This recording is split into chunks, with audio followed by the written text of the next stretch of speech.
Om Namo Bhagavate Vasudevaya.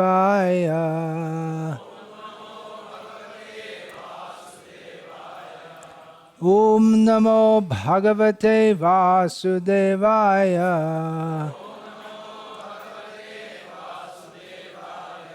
Om Namo Bhagavate Vasudevaya. Srimad Bhagavatam, Canto 10, Chapter 2, Text 37, Translation and Commentary by His Divine Grace A.C. Bhaktivedanta Swami Prabhupada. Shrinvan Grinan Sangsmarayan Cha Chintayan Namani Rupani Cha Mangalani Te Kriyasu Yaha Tvat Charana Aravindayoho Avishta Chetaha Na Bhavaya Kalpate.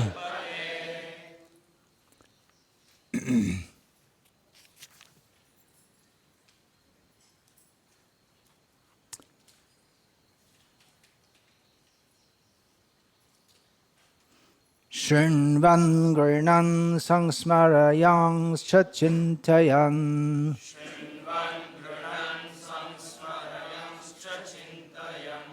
Namani Rupani Cha Mangalani Te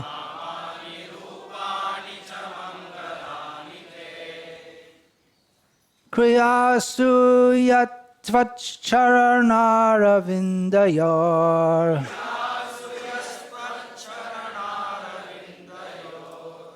Avishta Chetana Bhavaya Kalpate.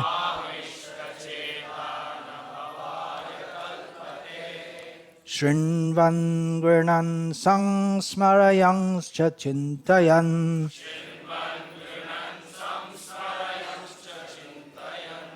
Namani Rupani Cha Mangalani Te Kriyasu Yatvacharanaravindayar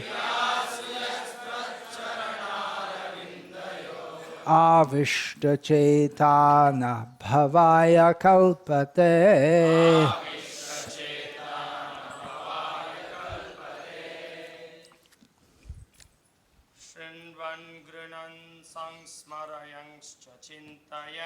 Shrinvan Grinan Sangsmarayang Chachintayan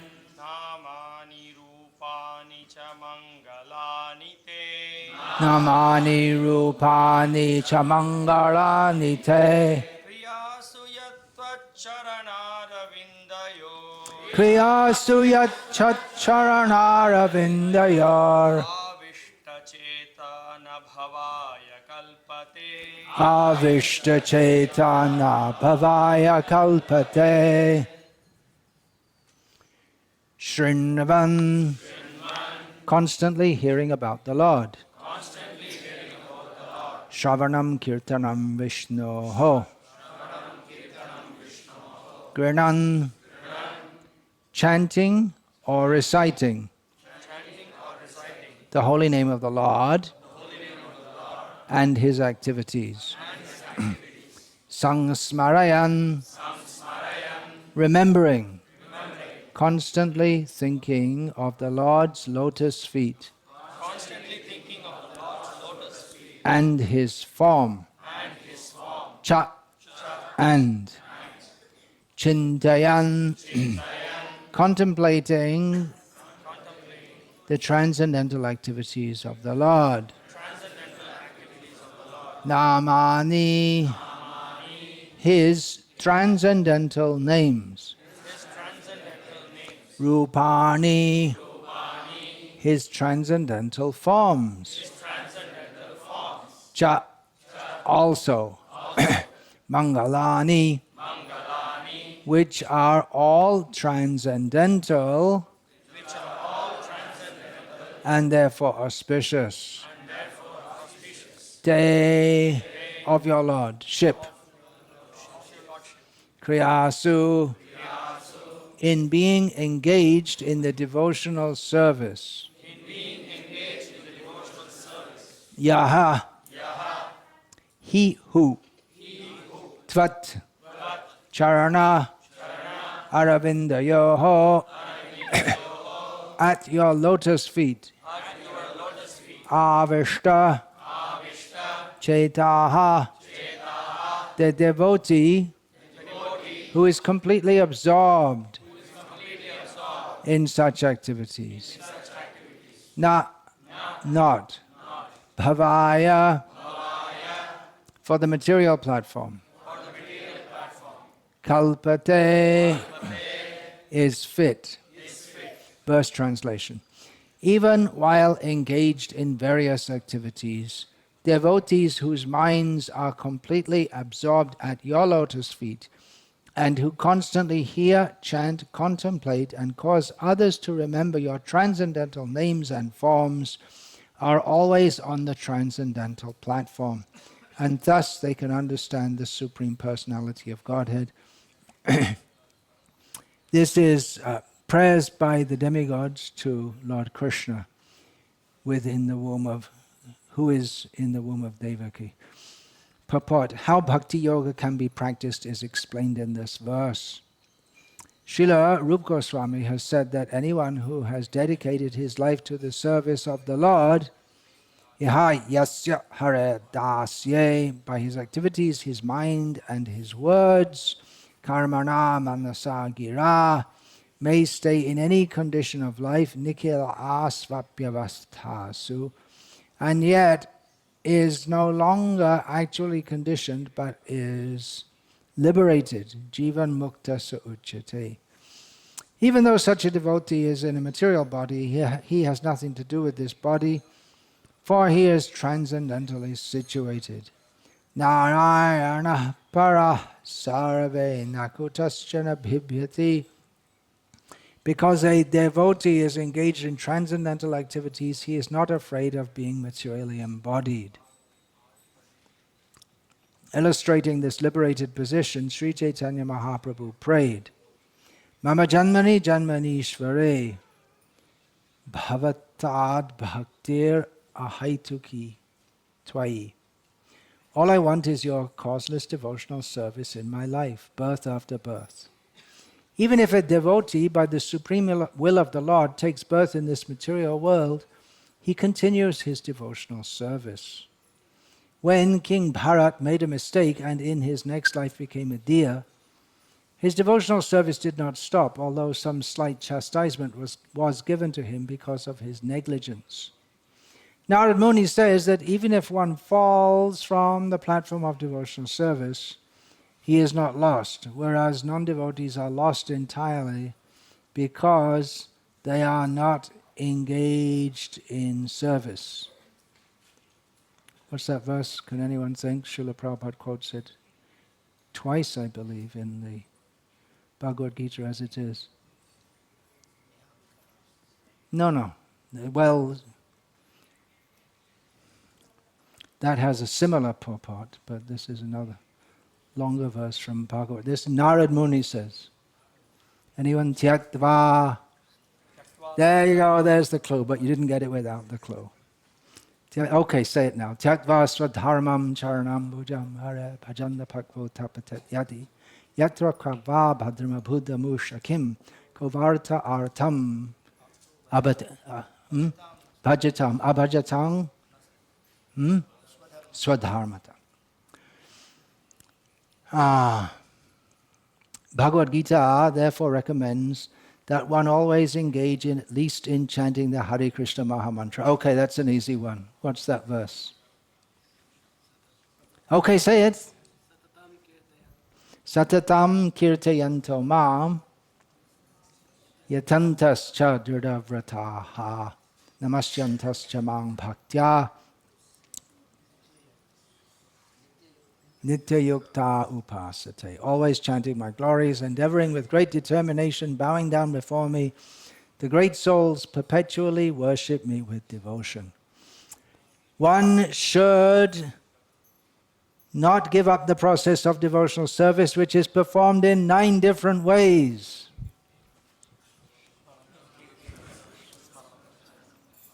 Pada sevanam, etc. is given here. The most important process is hearing, shravanam, from the Guru, Sadhu and Shastra, the spiritual master, the saintly acharyas and the Vedic literature. Sadhu, Shastra, Guru, Vakya, Chitete, Korea, Aikya. We should not hear the commentaries and explanations of non-devotees, for this is strictly forbidden by Srila Sanatana Goswami, who quotes from the Padma Purana. Vaishnava Mukhodgir. Avaishnava Mukhodgirnam Putam Harikatamritam Shravanam Naiva Kartavyam Sarpo Chishtam Yatha Payaha. We should strictly follow this injunction and never try to hear from Mayavadis, impersonalists, voidists, politicians, or so-called scholars. Strictly avoiding such inauspicious association, we should simply hear from pure devotees. Srila Rupa Goswami therefore recommends Shri Guru Padashrayaha. One must seek shelter at the lotus feet of a pure devotee who can be one's guru. Chaitanya Mahaprabhu advises that a guru is one who strictly follows the instructions of Bhagavad Gita. And you probably won't guess what Prabhupada quotes next. He quotes Jare Dekho Tare Kaha Krishna Upadesh. A juggler, a magician, or one who speaks nonsense as an academic career is not a guru. Srila Prabhupada often uses the word juggler as to mean a juggler means one who juggles balls in the air. But Srila Prabhupada uses it in the sense of word jugglery. Yeah. A juggler or magician or one who speaks nonsense as an academic career is not a guru. Rather, a guru is one who presents Bhagavad Gita, Krishna's instructions, as it is. Shravana is very important. One must hear from the Vaishnav, Sadhu, Guru and Shastra. The word kriyasu, meaning by manual labor or by work, is important in this verse. One should engage in practical service to the Lord. In our Krishna consciousness movement, all our activities are concentrated upon Krishna, specific to this word kriyasu. All our activities are concentrated upon distributing Krishna literature. This is very important. One may approach any person and induce him to read Krishna literature so that in the future he may also become a devotee. Such activities are recommended in this verse. Kriyasu yas tvacharanaaravindayoho. Such activities will always remind the devotees of the Lord's lotus feet. By fully concentrating on distributing books for Krishna, one is fully absorbed in Krishna. This is Samadhi.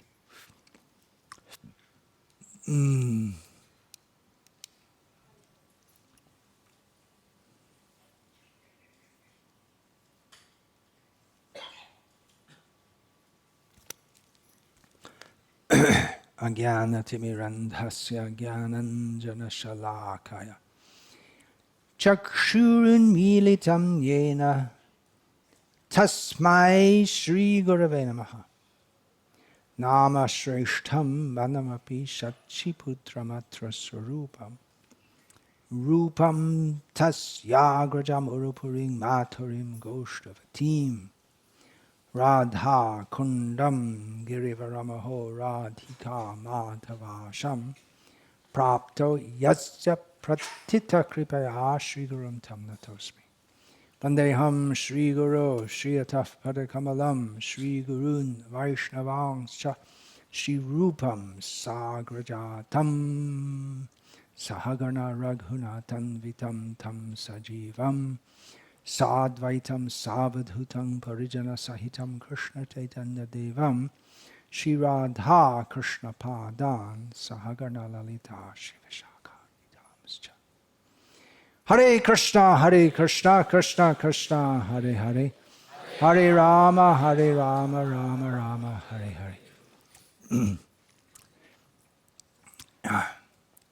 So you may have guessed that I spoke on this verse because here in the purport, Srila Prabhupada discusses distribution of books about Krishna. And we see the books, set of Srimad Bhagavatam is on the altar, which announces the beginning of the December marathon for distributing books. Actually, the books are worshipped by studying them. That's the standard system of worshipping the books. Srila Prabhupada writes here that by fully concentrating on distributing books for Krishna, one is fully absorbed in Krishna. This is Samadhi. So the term Samadhi you can understand from the verse. What is the word in the verse that we just read that corresponds with Samadhi?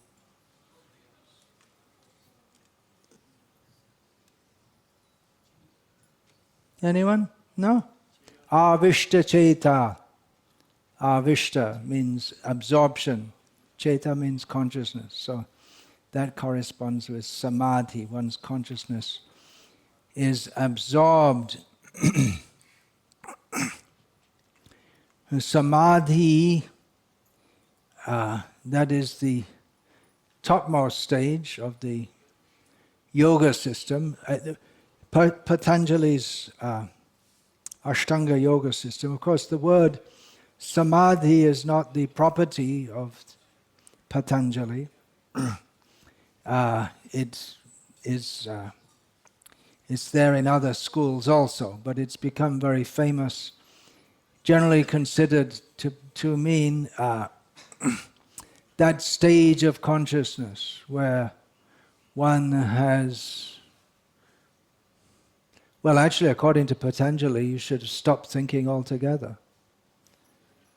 Yoga chitta vritti nirodha. It means to stop the yoga. Patanjali defines as stopping the vritti, the habit of the mind, or the activities of the mind. Of course, that can be understood also to mean to stop the polluted activities of the mind. But Samadhi, general means that the mind is steady, fixed, absorption. And Srila Prabhupada equates that here with distributing his books. Now we may think, well, how can distributing books, that's Srila Prabhupada has related that with the word kriyasu in this verse, which means to perform activities. And we think of the yogi sitting in meditation, he's not doing any activities. First of all, he wants to stop his physical activities by just sitting in one place. And then he wants to stop or severely curtail his breathing activities. There is there's one practice of pranayama, of rechaka, just holding the breath. So breathing becomes very slow or practically stopped. And then stopping the mind.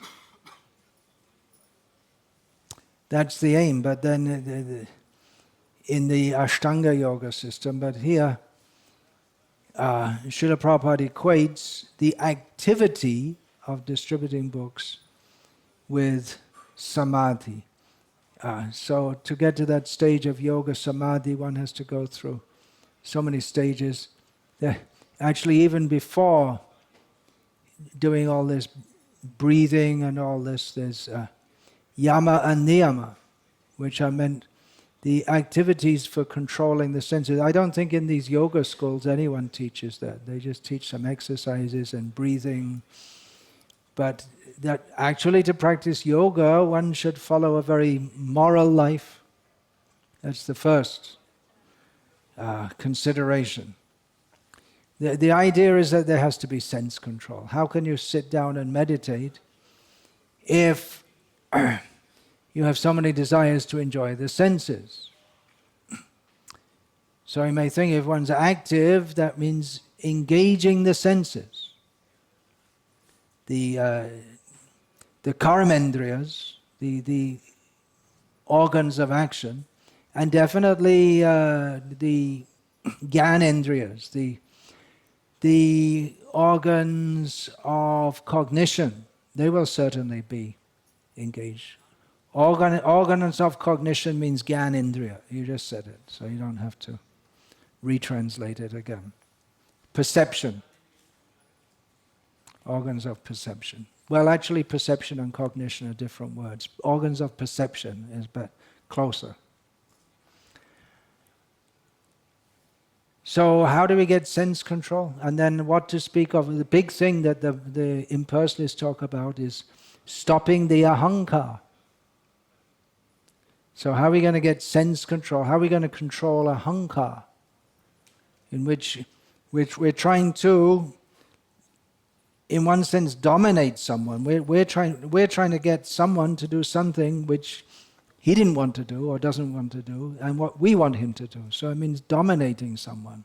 So that's egoism. It seems like egoism, doesn't it?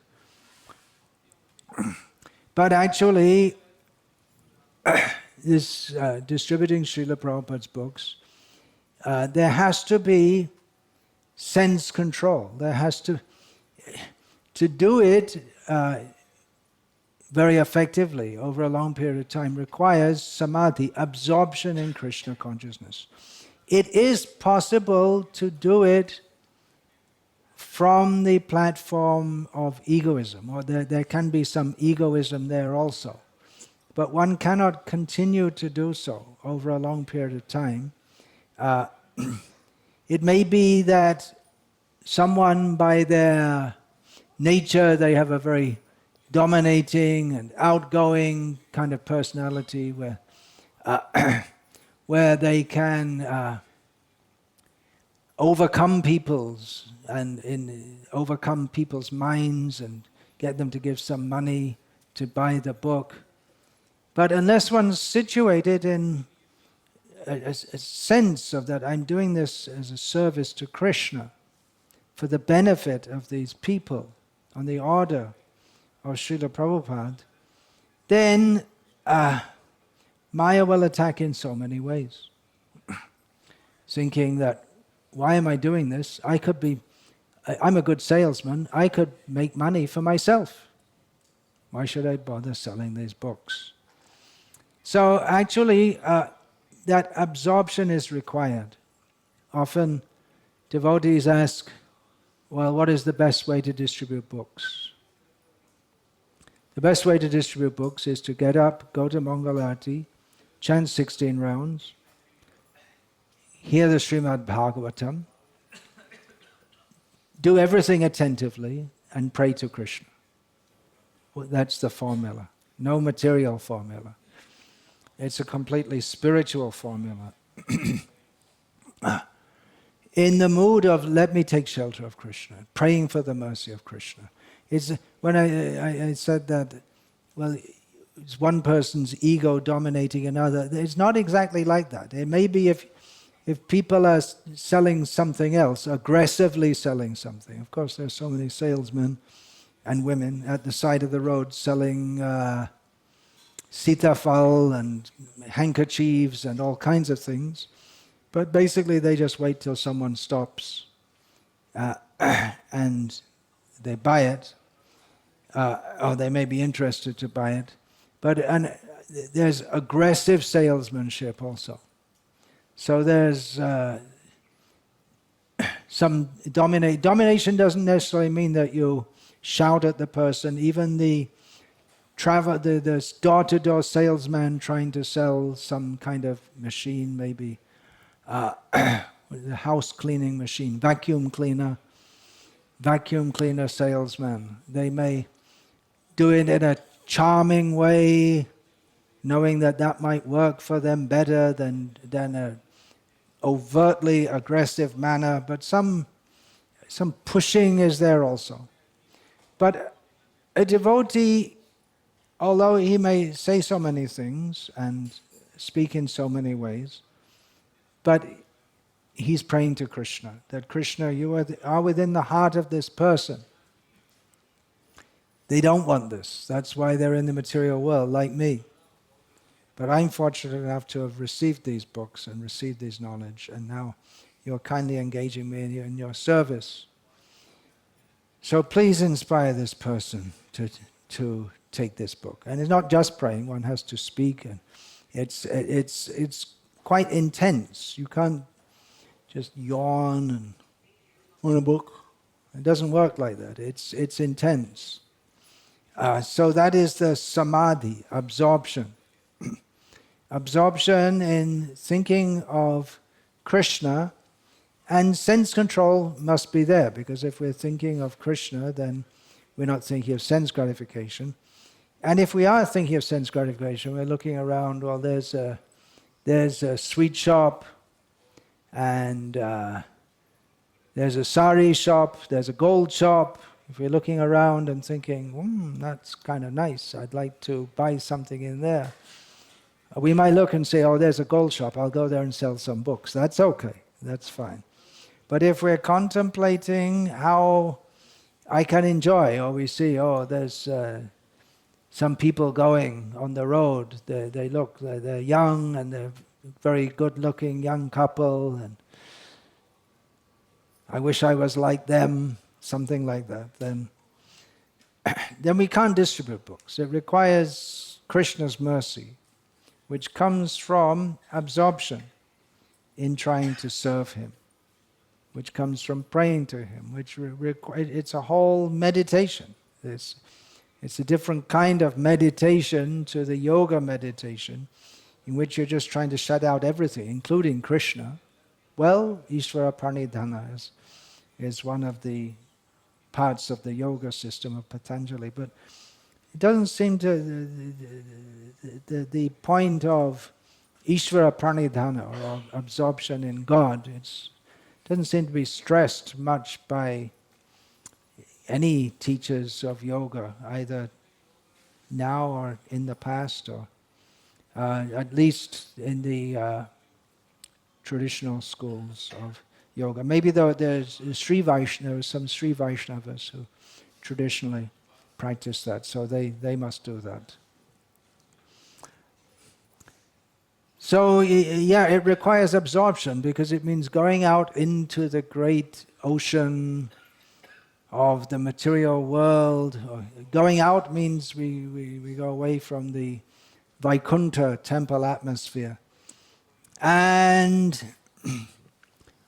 one has to feel oneself apart, not apart, not a part. If one feels I'm part of this world, then why will he want to distribute these books? He's moving among people who they're a long way from Krishna.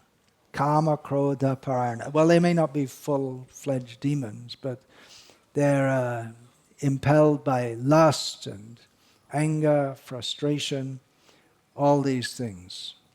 So a devotee, he moves among these people, but he's Padma Patram Evambhasa, just like a lotus leaf is on the water, but the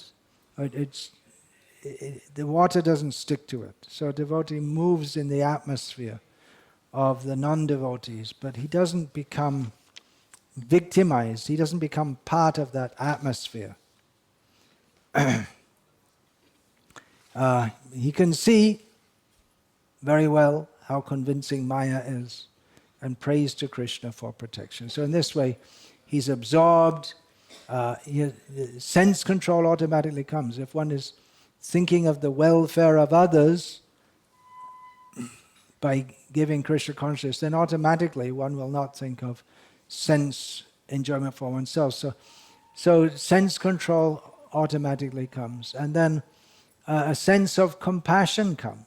As we're distributing books and we see people, here they are, people after so many lifetimes, they're getting the opportunity and they're trying to resist this way, that way, another way to receive Krishna. So a devotee develops compassion, thinking that these people they're so close to Krishna now, but now they're trying to avoid in various ways.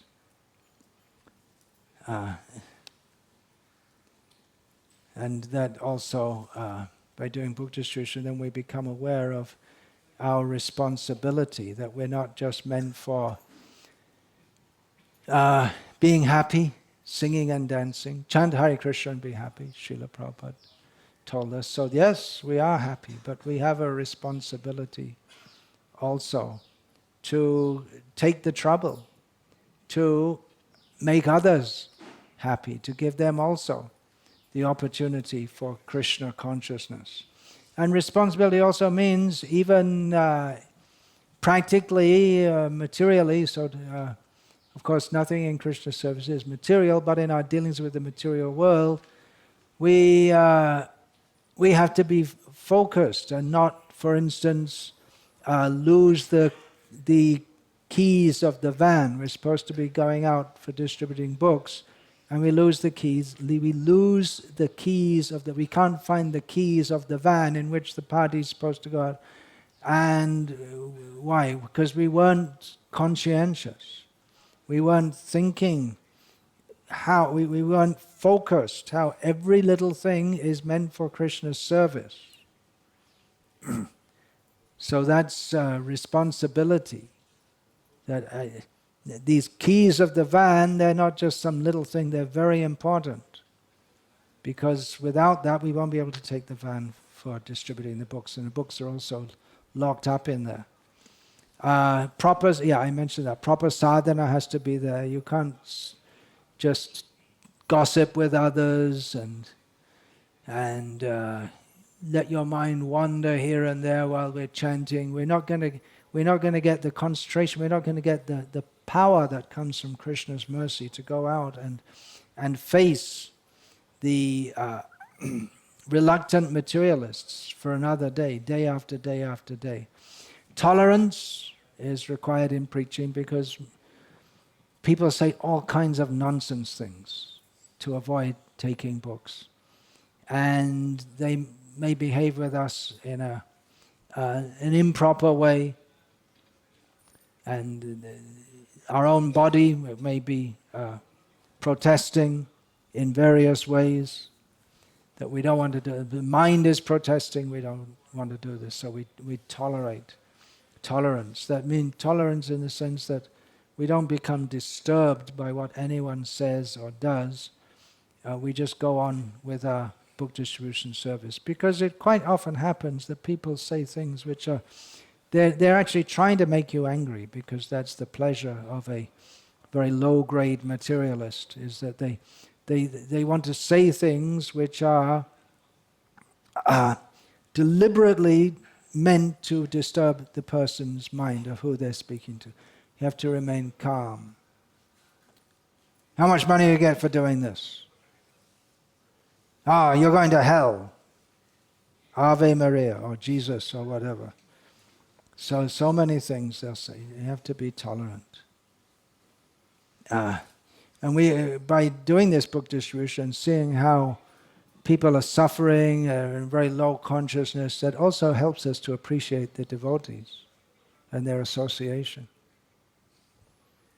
We may think, don't like that devotee, but then we see, even if we consider ourselves to be very exalted and others to be very low, which means most likely we're very low and they're very exalted. But anyone who's trying to serve Krishna sincerely, their position is so much better than that of any materialistic person, which we really come to appreciate by moving in that ocean of materialistic people.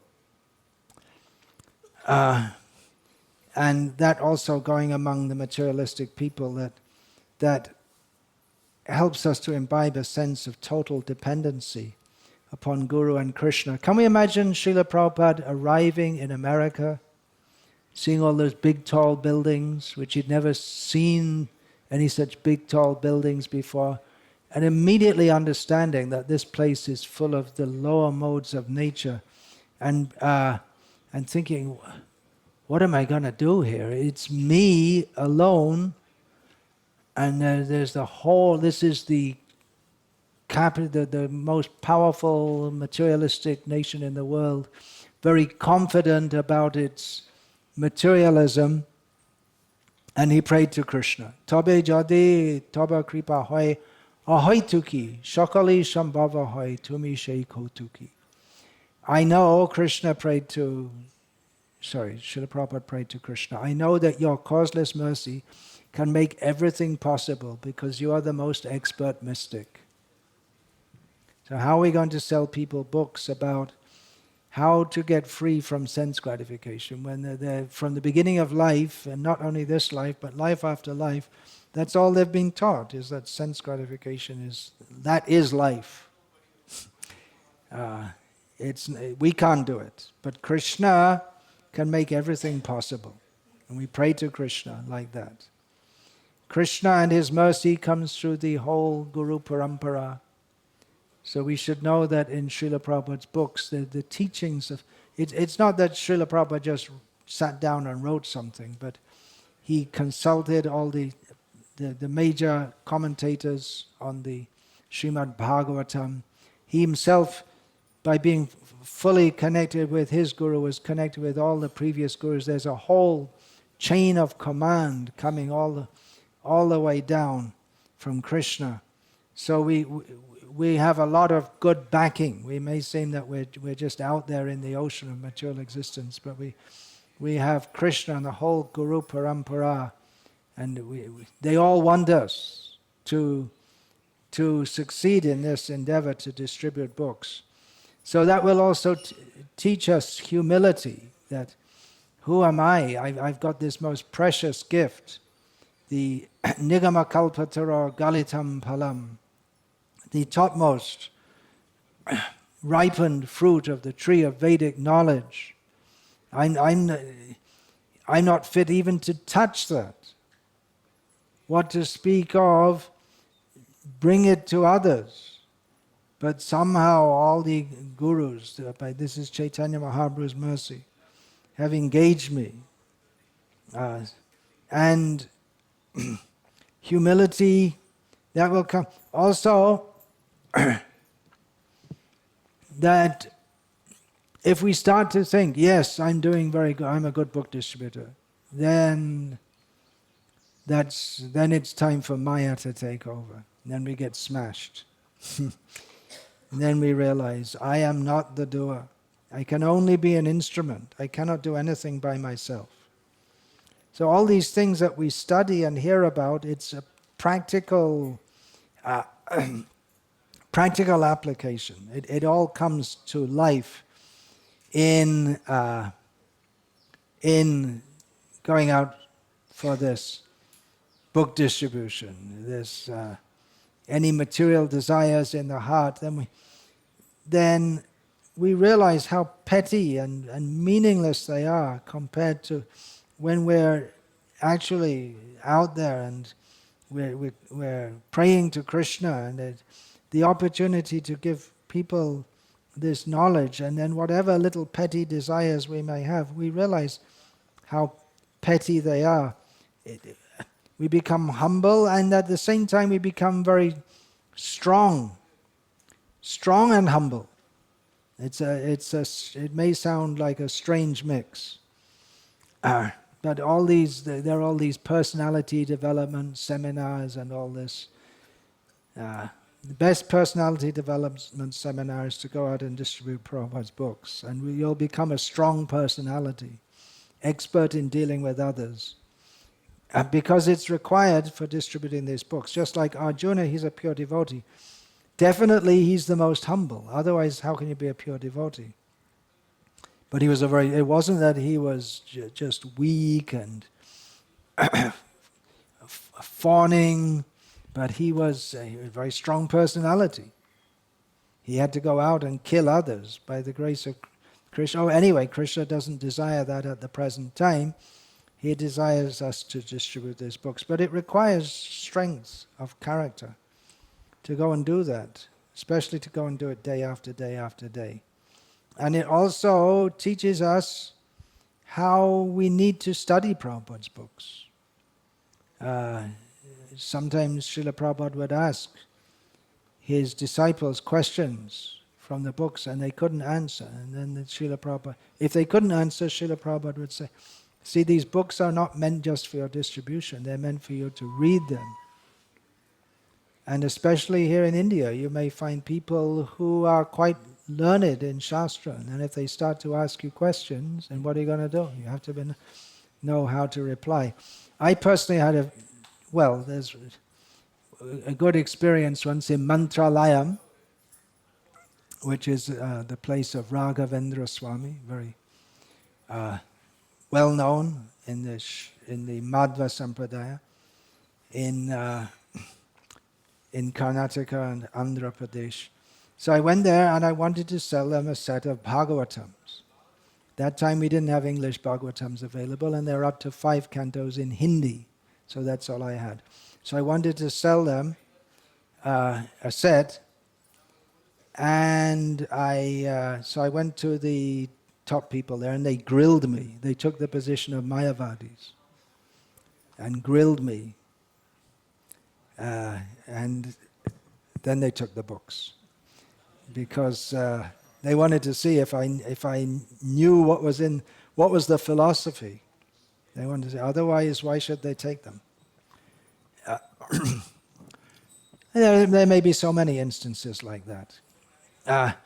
And by studying these books, the teachings that are in those books come to life for us when we distribute them. Because then we can see the world through the eye of Shastra. It's not something theoretical. When we go out in that ocean of material existence to preach and distribute these books, we see people, but we don't just see them, we see them through the eye of Shastra. We see this person is struggling in the modes of nature. We see everything becomes alive. We see everything. What's described in the books, we have that's called realization. Seeing through the eye of Shastra is seeing that we understand, at least theoretically, and then realization comes. How miserable this material world, how illusioned everyone is. That also helps us to become free from the hypocrisy. It may be in certain services that someone's a devotee, but they have some hypocrisy also. They may pose themselves as a very great devotee. You can't pose yourself as very great when you're going out to distribute. Yes, I'm very great, you should take these books. And people, they won't take. Krishna won't inspire them to take any books. And there's no room and no opportunity for secretly engaging in illicit activities. And there's no possibility, because we have to be in clear, pure consciousness. So the hypocrisy in the name of devotional service, that can't happen for those who are dedicated to distributing books. What does come out is our own conditioning. Then we come face to face with our own lower nature, realizing that I have to distribute these books. But I've got all this junk in my heart. It brings it out, and we can see it. We can understand how conditioned I am. And again, we pray that at least at the time when I'm out there that Krishna help me to transcend this so that I can serve you better by passing out these books. So it brings out our conditioning and forces us to look at ourselves. Where are we at? Am I really sincerely practicing Krishna consciousness? And so many times we'll become aware of the presence of Krishna in our hearts and in the hearts of others, that we'll be trying to distribute and we just can't do anything, and then we say, just something comes to our mind to say, and that makes a difference, and the person takes the book. In so many ways we'll see Krishna's hand in and we'll see Krishna everywhere, within our hearts, within others' hearts. Krishna's orchestrating everything. Those who go out to distribute Srila Prabhupada's books regularly, they won't become Mayavadi type devotees, Sahajya type devotees. It's a real grounding in reality.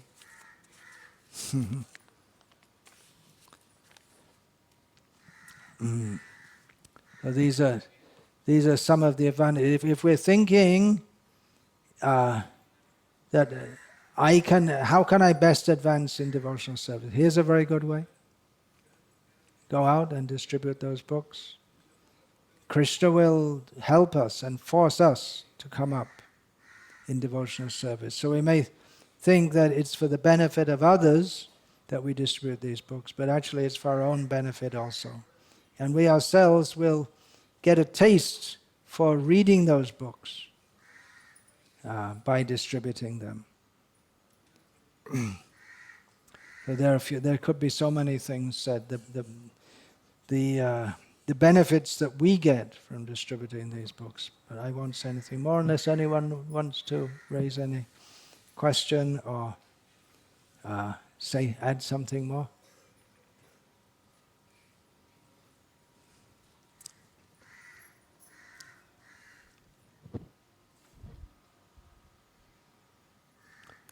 Vancha kalpatarubhyascha kripa sindhubhya evacha patitanam pavanebhyo vaishnavebhyo namo namaha.